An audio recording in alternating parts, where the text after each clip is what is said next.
En plus d'apporter des variétés de cultures tolérantes à la salinité et résilientes au changement climatique, le projet Amélioration de la résilience agricole à la salinité par le développement et la promotion des technologies et des stratégies de gestion adaptées aux producteurs vulnérables RESAD multiplie des efforts pour aider les producteurs à agir sur tout ce qui peut constituer un frein à la bonne productivité. Nous développons toute une technologie derrière ces variétés. Et comme nous sommes dans le domaine agricole, dans un paquet technologique, il faut prendre en compte tout ce qu'il faut. Tout ce qui concerne la production, mais également la gestion des maladies et des prédateurs. Notre rôle, c'est de leur apprendre à les reconnaître plus tôt et pouvoir les traiter. Et comment faire pour réduire les effets de tous ces parasites, de toutes ces maladies qui apparaissent au niveau des plantations. Nous renforçons les capacités dans ce sens pour qu'ils puissent vite prendre en charge toutes ces maladies des plantes, pour qu'ils puissent vite combattre les prédateurs et enlever les mauvaises herbes pour accroître la productivité. C'est dans ce contexte qu'une rencontre a permis de renforcer la capacité des producteurs d'Ati à Pédokoé en matière de reconnaissance et méthode de gestion des bioagresseurs, qui sont des organismes vivants qui attaquent les plantes cultivées et susceptibles de causer des pertes économiques.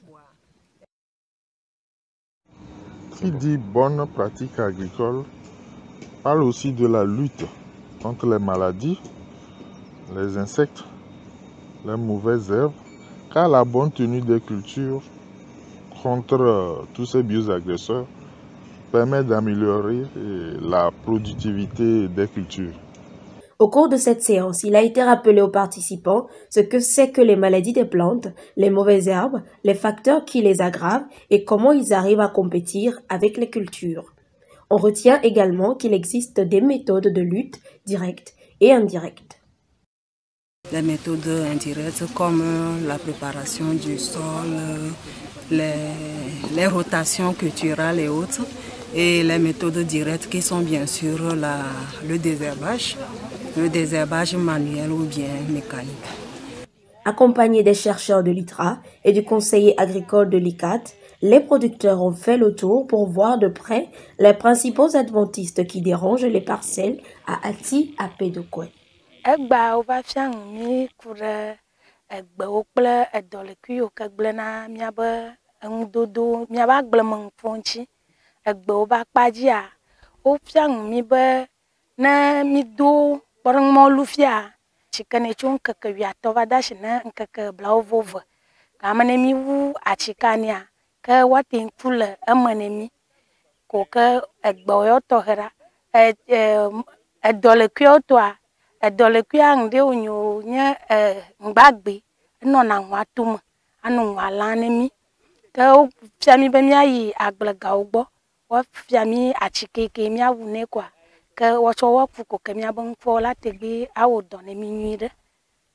Rendez-vous très prochainement pour restituer aux agriculteurs d'Ati, Titekopé, Kekekopé et Betekpo les résultats de l'enquête portant sur la situation de référence dans leur milieu, toujours dans le cadre du projet RESAD.